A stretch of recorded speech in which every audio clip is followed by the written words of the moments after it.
is fillers. And this is where the personal philosophy comes into it. You can put fillers anywhere in the face if you know what you're doing.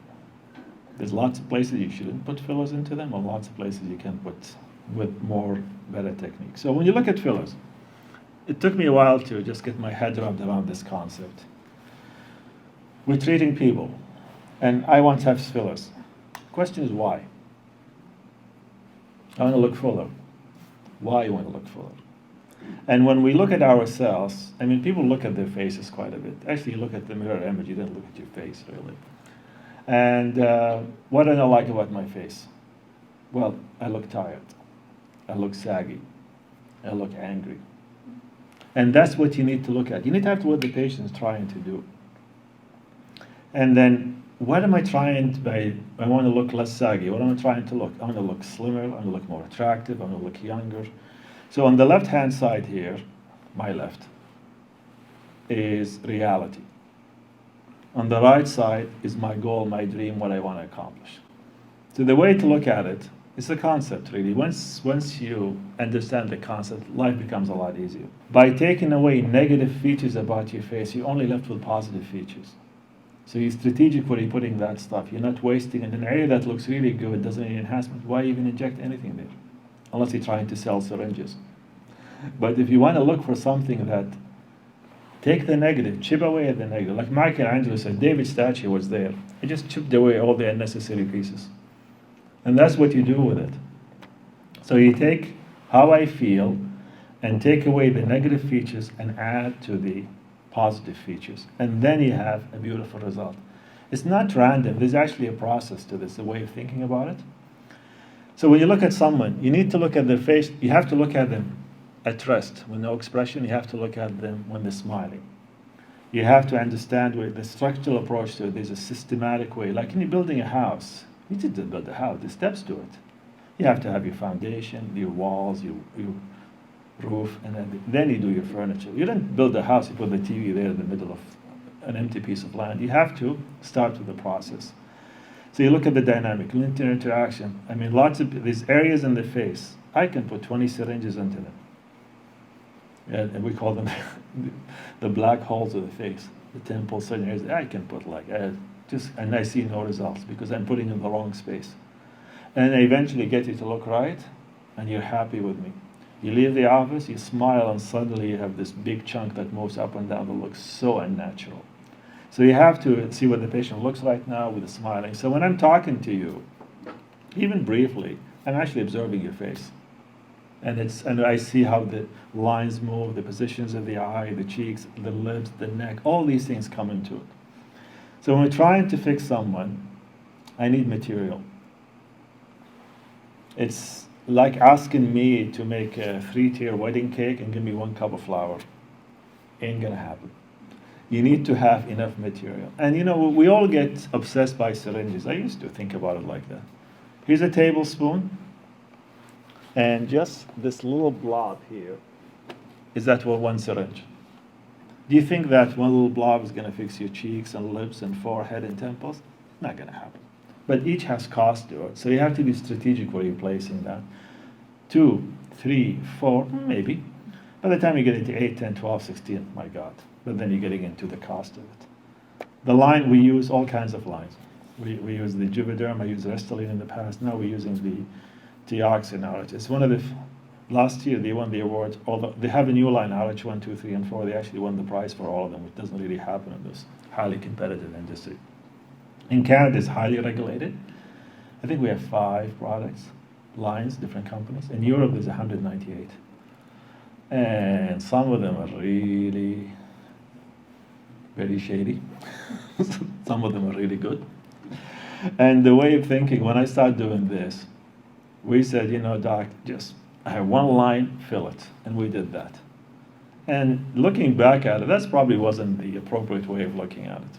So if you have this house falling apart, and you want to make the house look better, if you ask me to fix 1 line, it's almost like telling me I'm going to fix this 1 window in the center, the rest of the house looks great. It doesn't work like that. You have to be systematic. When you're building your house, you have to build your foundation. And the foundation of the face, the area around the eye, your cheeks, the temples, that's the area you need to build. Then you build the contour, which is basically your walls and your roof. And that's the area around the mouth. By treating this, then treating this, you can take away a lot of the negative stuff. Then finally, you'll worry about your furniture and your appliances and TVs and all that stuff. That's little lines here and there. And some people just need one line, that's fine. But a lot of people, they come with a lot of changes to them. You have to be really systematic. If you're gonna get a good result, you need to build the foundation, do the contour, and do the different. Then you have a beautiful house. A beautiful house like this doesn't just happen. There's a process to doing this. The number of areas, I hope you can see this diagram. These are the points where you can actually inject someone's face. And the more complex it is, the more points. Look at the lip, there's an awful lot of injection points, 8 injection points on either side. The chin has like 6 of them. The jaw has 5 of them. And some are blue, which is safer. Some are red, which is you have to know what the hell you're doing before you inject those areas. And not everyone needs every point injected, for heaven's sake. It's just totally impractical. This is just for the fillers, the injection points for the Botox and everything else. So you need to be able to give someone a good result, be realistic about it. You have to know what you're doing, know the area where it is, to avoid complications. Because people had some serious complication with this stuff. The worst, people have really had bad problems with it, if done inappropriately. But I think really like putting 5, 6 syringes and not seeing a difference is not a good thing. I had one lady come to see me. She spent $6,500 on fillers somewhere else. 6 months later, she couldn't see a damn difference. And it's just like, how can you? That's a lot of fillers, a lot of money people will spend on stuff that just doesn't work. Because it wasn't appropriate for her. She needed something else done, and she was fixing that window. And it doesn't matter how much money you put into it, it's not going to work. So when we do needles, sounds wonderful. People ask me, will I get Botox? It works. Will you get it myself? My answer most of the time is no. I hate getting needles. I can give them all day long, but I just don't want them in myself. But that's just me. I don't mind them really. So when we try to make you comfortable, so we use really this beautiful combination of a local anesthetic. It can really make you, there's no zero pain, but it make you very, very comfortable. We use very fine needles, diabetic needles. We use cannulas, which is hurt way less and bruise less. And we also have the TSL pen, which really was a godsend, especially if you're injecting around the lip. Beautiful little thing. Surgeons have this impulsive personality. I want to fix everything in 5 seconds. This actually forces me to watch it go slowly for a minute. And oh my God, it's torture for me. But you know what? It works. It goes it's sudden distension that hurts. This is just constant, even flow, and it's beautiful. The stuff has freezing into it.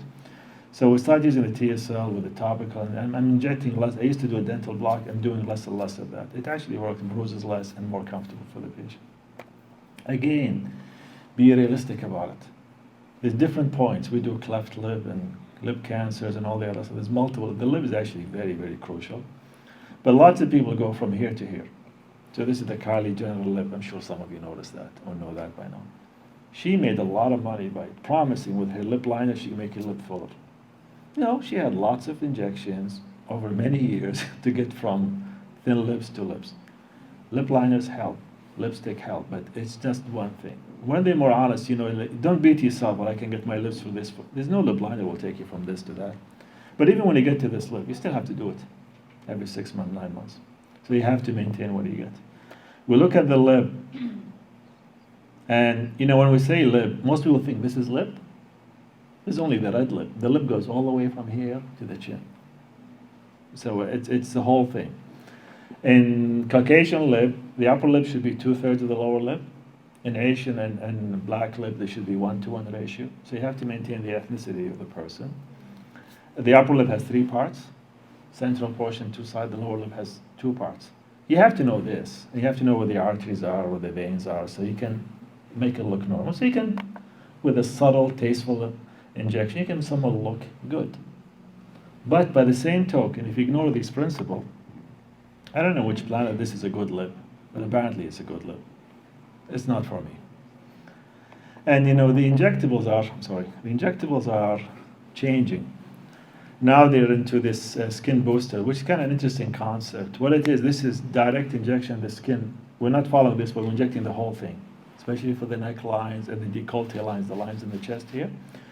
And this is hydrating the skin, so like giving a cream to the skin. It can be very effective with skin boosters injections. There's certain serums you can use, especially before or after procedures, and there's we're gonna get some PRP, platelet-rich plasma in our practice. And you take your blood, like when you go to the lab, they spin it, and with a special kit, you can isolate all the growth factors. And it's kind of fascinating. You see the indication, it cures everything. Doesn't matter, it will cure it. You know, that's never true. It's very effective for thinning hair. It can help with some wrinkles, but people looking for other applications. I mean, just look at PRP and Google it. You'll be surprised what people can use it for. But it's something we're thinking of incorporating. Lattice is also great, but this will make them longer for you. Once you stop using it, you lose the benefit. It can also be used for the eyebrows to thicken it a little bit. And you can do all this rusty lift and whatever you call it.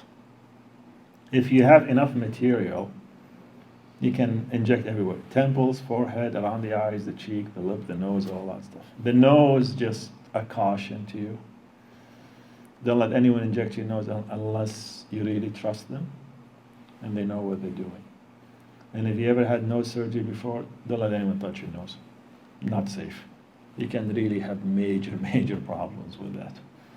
So you have to choose the practitioners that inject you, how experienced they are, and the techniques they're offering. But you can look at the face holistically. Not everyone needs a full meal deal. If what drives you is a couple of areas, fine. But I mean, if you're looking for better results, you really need to treat it systematically and maintain them.